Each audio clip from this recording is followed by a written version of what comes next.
All right, everybody, welcome back to another Shots from the Winchester Podcast presented by Greencastle. Today, I am joined by Tara and William, the owners of Copper Bonnet Distillery. They're both veterans, so I'm really excited to kind of dive in and learn more about you and your business. So, because we're in the Winchester, we usually do a shot, but because you guys are distilling this beautiful gin here, we've made a drink. So can you tell us what we're drinking today? So we made a gin mule. We've made it with some ginger beer, and we put a little simple syrup in it and some lemon juice. Okay, so let's, should we cheers? Absolutely. To Copper Bonnet? Copper Bonnet. Yeah, all right. It's very, very good, very smooth, very flavorful. Love it. Excellent. I'm a gin person, but this is exceptional. So looking forward to hearing about this. Thank you. So I'd like to start with a little bit of background on each of you. So you're both veterans. So whoever wants to go first, just tell us a little bit about your military experience and anything you want to highlight before we jump into the business part. You can go ahead and start it. Okay. I went in 2005, got off active duty in 2010, joined the Guard, floated around the Guard for several years, did a whole bunch of different stuff. And currently I work for a major metropolitan fire department as my real job. And I recently separated from the Army, so that's been pretty cool. I got promoted to dependent, so I'm pretty happy about that. Your best job yet? Yeah, my best job yet. I think that's about it. Okay. I was a late joiner. I had joined in my late 20s to go to the Air National Guard, the Pennsylvania Air National Guard, and you need a college paid for, so I do CBRN stuff there, and then actually I'm a full-time college student. I go to school to be a registered dietitian currently, so. That's pretty cool. So how does the distillery fit into the dietitian part of it? So it might seem a little off-brand because this is alcohol, but it's really not. There's a lot of nutrition science that goes behind it, especially with the botanicals and the gin. There's a lot of love in that in terms of nutrition and what flavor profiles and all that good stuff. Yeah. Cool. So then you're veterans, and then at one point or another you decide you want to open a distillery. So I've got a lot to unpack there. So I guess first is, why a distillery? It started with, we wanted to open a business. We were looking to go into business for ourselves. And we started thinking about in my mind, when I was going through this process of determining what we were going to do, it was what was COVID proof? I mean, the alcohol business. And then we looked at her background in bartending and what have you, and what does she bring to the table, and how does that marry to what business we're going to start. She knows a lot about the alcohol business. She knows a lot about alcohol in general. So it was kind of this seems like it might withstand another calamity, if you will, like COVID, and she has knowledge in it. We started kind of looking at what are our interests, right? So for instance, we wanted to be able to get involved in some kind of philanthropy work or charity work. So we decided we were going to do gin, and we did a bunch of research into it and found out that gin has a whole bunch of ties to maritime history and nautical history and stuff like that. And we love diving, so we decided, okay, our charity is going to be geared towards diving, ocean conservation, and what have you. And that was kind of how we came to gin, and we created a gin that took some botanicals from places that we've gone diving, and kind of put them into a bottle. And then we grabbed sugar kelp, which is seaweed from the Northeast Atlantic, to kind of solidify where we're from, and to also really try to capture the essence of the ocean. Okay. That's kind of it. That's pretty cool. You're saying that's it, but that's very fascinating. So before we get into more about the gin, you mentioned diving. So what kind of diving are you doing? Is this free diving, or is it scuba diving? Just recreational scuba diving. Okay. Yeah. So how long have you been doing that for? Actually, only a couple of years. We just fell in love with it because, we both love the ocean. Growing up around, the bay, the East Coast, he loves fishing and we love water. And we thought, well, let's try out scuba diving. And then we loved it. And then we just got really into it, as with anything we do, we give it our all. So we really got into scuba diving and fell in love with that whole community and thought, this is our thing. We like it. This is our hobby. Right. That's cool. So how often do you go scuba diving?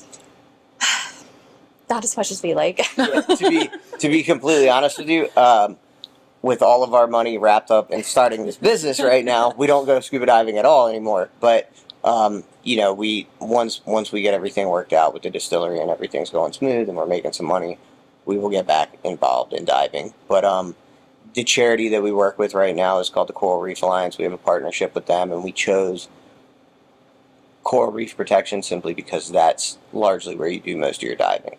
So, kind of protect the areas that we like to use, I guess. Yeah. If that makes sense. So then what's that partnership like with them? Are you donating a certain amount of proceeds or? Yeah. Currently due to where we're at in our business, most of our revenue goes towards that partnership. Now, obviously, at some point, it would be nice to kind of retain some of our money, Sure. But the biggest thing was being able to give to a charity. So it's okay that that's how it's working out right now. Yeah. And it's to be expected. It's kind of like the tip of the iceberg. This is like the first thing, but we really want to get our hands dirty. So like, this is just the first thing that we're doing. We got a lot more that we want to get into: beach cleanups, other organizations, partnering with other people, and like making this a really robust, ocean preservation. When they think of our gin, they are going to think of ocean. I want that to be, synonymous. So. Oh, that's great. So then let's kind of dive into the distillery and the gin. So how long have you been in operation for? So we've been on shelves since around August. That's when we officially made our first run. Obviously, it took a year to really get the botanical list, the mash recipe, to get it distilled. And like, we like this, we don't like that. It took about a year, but we have actually been, this August is when we made our first run, and we have been in stores in Oregon. So we're in 13 liquor stores now and a couple bars out there. So it's going pretty good. Whoa, that's great. Okay. So since the audience can't like taste it right now, can you describe kind of the taste of the gin and kind of walk them through the flavor profile or whatever you might call it? Initially, I taste a lot of like citrus, and it's like, to me, it burst with citrus initially. And then in the middle, because of the seaweed or sugar kelp, like it has like a really savory and smooth middle part, I guess. And then the end is just so smooth, and it leaves kind of a lasting flavor in your mouth that is reminiscent of that initial citrusy experience. So I just say smooth. That is like my marketing, because it is so smooth. And then I like how it switches from citrusy to savory. It's almost like, sweet to salty a little bit. And then it just sits nicely. And that's what I like. Because sometimes you have like really good, drinks and they taste great, but then they leave like a bad aftertaste. And I didn't want that either. I wanted it to be really good from start to finish, and then from finish to lingering. Yeah. So. Yeah, no, that's a good description. So before this, we were able to get some shots. And I know you don't do shots of gin, but it was one of the best shots that I've had that was very smooth. We do a lot of shots on the show, so that's, it was very smooth. There was not like a burn or anything intense. It did have that lingering taste, and it was really, really good. So I can vouch for all those flavor profiles. So, Yay. Okay, so we talked about the flavor profile. So let's talk about the bottle itself. So you said that you have an artist that you work with on this. Yes. So can you talk a little bit about that? So a lot of people really like the waves in the background. I don't know if you've caught that, but you can see little, like our mission in the waves. Ah, yeah. And then on the front, we have Juniper. She's our octopus. She represents ocean life for us. And she is actually wearing the Copper Bonnet, which is that old school diving helmet that you see. And she's wearing it. And that kind of means to us about protection, like the ocean protection. And then she's the sea life. And we named her Juniper because of gin. Right. So we call her Junie for short. And hopefully she can come to life one day. It's clever. And then we decided to go with the cap that we went with, because a cap is otherwise known as a bonnet. And so we decided that was it played into our Copper Bonnet name to have a copper cap. Yep. Oh, that's awesome. I love how thoughtful every part of that is. That's really Thank you. Very cool. So let's talk about owning a business, because that's the other part of this, right? Yeah, you're making this great product. You got a beautiful bottle. It tastes good. It's wonderful. Talk about maybe what's your biggest challenge that you faced as business owner so far? And you can, maybe each will have different ones or whatever you'd like to talk about. I think a biggest challenge is we just had no idea what we were doing. So every day we just figure it out and we just do it. It's a lot of trial and error, and like learning that it's okay when something doesn't quite work out. We've had a lot of avenues that didn't quite go all the way, but then we had some that we didn't even think, and we tried it and they worked out great. It's kind of like the fear of failure, but then like to keep going. Mm-hmm. 'Cause sometimes it's just really overwhelming when we have a million things going on. He works a full-time job. I'm still in the military. I'm a full-time student. And he's working on his master's degree as well. We're busy, and sometimes it's figuring out what to give your all to, but it's really just a fear of failure, overcoming that. Okay. It's been challenging. Yeah, it's really like getting comfortable being uncomfortable, like new business ownership, especially if you have no corporate experience to speak of or sales experience. In my case, like I said, I'm a fireman. Before that, I worked on oil rigs, and before that, I was in the Army. So, like, this is all, like, kind of just learning as you go and learning how to, like, deal with, everything, like, just deal with that 50-meter target and knocking that down and moving on to the next thing. And just every day, it's like you're putting out a little fire. Yeah, that's how it feels. A little crisis every day. And you just keep going. I mean, what I have learned in terms of starting my own business is that there's no half-stepping. If you're going to start your own business, it's all in, all the time. Yeah. That's it. So is that the advice that you give to somebody who's looking to start a business? Yeah, I would. There's just no, you can't. I feel like that had we attacked this kind of not with as much tenacity and not with as much drive, or even if we got shook going through the process or whatever, we would not have probably made it to this point. Mm-hmm. I feel like that's where you kind of get caught up and lose money and all this kind of stuff, is when you kind of timidly go after starting your own business. Do you attribute some of that to being veterans or to being those who are currently serving? Like, do you feel like that's helped have that kind of attitude and that tenacity? Yeah, especially for him, because we were talking about sometimes in certain jobs in the military, you have skill sets that translate, but not for the Cav Scout. You know what I mean? There's nothing that necessarily translate other than like mental fortitude and sticking it out and putting in hard work. I mean, those are the transferable skills, and I've seen him use those. Like, maybe we didn't understand QuickBooks, but we understand, okay, let's figure out who does. So it's just kind of the mental fortitude. I didn't come away from the Army with a marketable skill set, but I came away with the idea that, like, okay, like, failing is not an option. You don't want to get caught up in that choke point of being like, oh shit, is this going to work? I don't know. Like, you just go, and we'll find out what happens on the other side. I love that. That's so unique that veterans offer that kind of motivation and tenacity to business and business ownership. So very cool. So what is it like owning a business with your spouse? Because you guys are married and you're also owning a business. Are there challenges that are unique to that? For me, it's great. He is a born manager. I don't know how to say this. He is like on the phone, on the emails. Like secretarial work, he thrives. Like, he could have been he's so good. He is just like on it every day. He's like, I did this. And sometimes I'm like, wow, did I do anything? He's just on the ball. And to me, it motivates me, it's great for me and I always know that I can fall back on him. And I think I help him definitely by like helping him manage his expectations, because he is so on the ball. And I'm like, it's okay if they didn't respond to you within 5 seconds. Like, we're still thriving.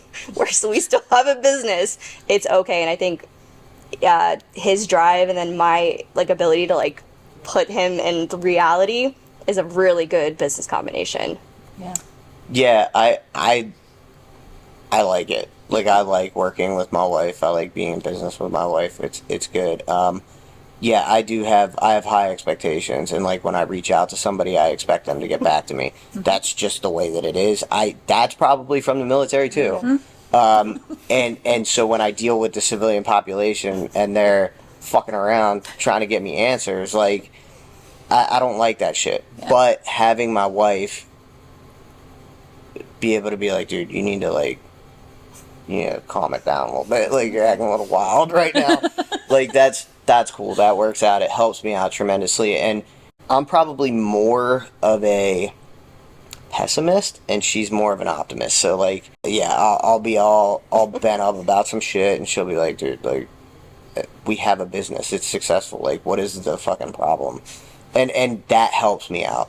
I think we have been really good since we got married at being terrified together, whether it's being broke or moving or him making me go scuba dive or him pushing me out of an airplane or me making him go to yoga. Like, we have been terrified together most of our marriage with something. And I think this is no different. We are just terrified. Like, we live our life terrified, whether it's him making me do something absolutely insane or vice versa. So we just live in this terrified state. So it's nothing new for us to be just absolutely terrified of something. So we just really cruise through that. But it's like a bonding experience, it is, right? with anything. So yeah, just it's one terrifying day after the next. Yeah. And take it one day at a time, right? We live in that space, and so yeah, we live in that space. we do. Yeah. I mean, coming here on a podcast, just waking up terrified, just yeah. And here you are, you're doing it together, right? Yeah, another day. No idea. Yeah, true. So then, speaking of learning things, how did you learn to distill, or do you have somebody that's doing that for you? Like, what are the ins and outs of that process? I have no idea what it takes to distill. Okay, quicker. so obviously we're learning a lot. We understand how our product is made. That said, we contract distill through a distillery out in Oregon, Oregon Spirits. They have really shown us how this business works, how the distillation process happens, all of that kind of stuff. And we're still very much learning. Again, as with the bottle, we're very close in that process. Like, when we did research and development, it was very much like we told them what we wanted. They would create it. We would try it. No, we don't like this or whatever. They would go back to the drawing board. We would go back to it with them, and we would start the process over until eventually we came up with what we thought was a winning flavor profile, if you will. And absolutely incredible. Yeah, our distiller is Brandy. We have a female distiller. She's awesome. She really knows her stuff. And then we work with Brad, who owns the Oregon Spirits. But Brandy and Brad and us four, like, really came out with a great product. So, I mean, we did have some real people behind this that really knew what they were doing with us. And I think cool. It transpired into a really good product. It did. So how many, like, rounds of R&D did you go through to get the final? Like, how many times have you tasted until it was, this is it? Like we did like 2 rounds, and we would come up with like 3 batches each. Yeah. So like 1 round or 1 or 2 rounds. Like we told them what we wanted. They knew their stuff, and so they knew what we wanted. Yeah. And they came with it. And actually, so even the 3 batches they gave us, it was hard. Yeah, they were phenomenal. Yeah, I mean, it was all the same botanicals, but in different ratios. Mm-hmm. So, I mean, wow, it was hard. It was really hard because they came up with the same, like, list of botanicals in different measures creates 3 other amazing gems, too. So what is the future for the distillery? Are you expanding it to any different products? Do you have any goals, anything about being in stores maybe locally? We are currently working with a pretty big Oregon brewery. Just had a conversation with them yesterday, getting into some kind of partnership.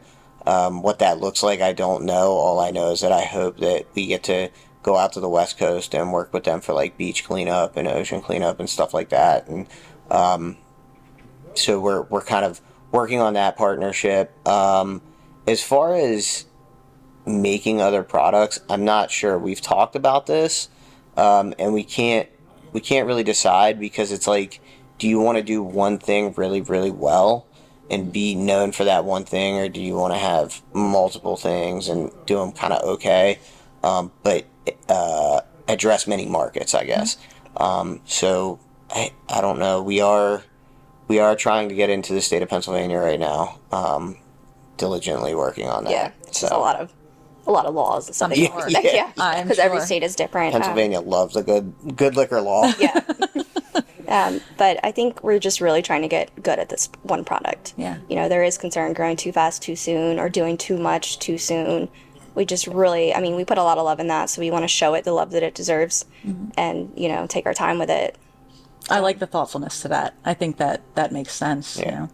So the last thing before we wrap, I want to know if you had to talk to an active service member who's transitioning out, what advice would you give them? Because you haven't quite done it yet, but you're married to somebody who did, so you might still have some advice. But I know you for sure have, and I think you are pretty passionate about this. So I'd love to hear your take on what's advice for somebody who's looking to do the same. First of all, have a plan. Like, I got out without a plan, and that was a huge mistake, and I suffered a lot because of that. The second thing is benefits. Like, go to college, use your GI Bill. If you go for something fun, if you go for something serious, whatever, it's there, spend the money. It was your benefit. Other benefits, if you feel like you're owed those benefits, go get them. A lot of us will sit and just suffer, and you don't have to. Like, there's stuff out there, like I said, GI Bill, other benefits, resources, and we'll say to ourselves, oh, well, I don't deserve that, or whatever, but you do. That was part of the deal, so go get it. The other thing would be expect civilian life to be vastly different. Just expect that. It is different. I came out, I was institutionalized severely, and I loved it. I love it to this day. Like, I would not change that. But my expectations of the civilian world, I guess, were different, and I struggled with that. The civilian population is not the same as the veteran population. They're never going to be... they're not going to be as close to you as the guys were that you were with in Afghanistan or Iraq. Like, that's just not a thing. And I struggled with that, and that was tough. So kind of have that, be mindful of that, and make sure that getting out is what you really want. Because you think you want out till you're actually out, and you're like, fuck. and like, and so that's really the big thing. And just expect difficulties. Like, you think your NCO sucks. Like, wait until you're dealing with like somebody that is driven by exclusively money. Like, and it's a different world, and they don't care about you the same way that your shitty NCO cared about you. So just that's really it.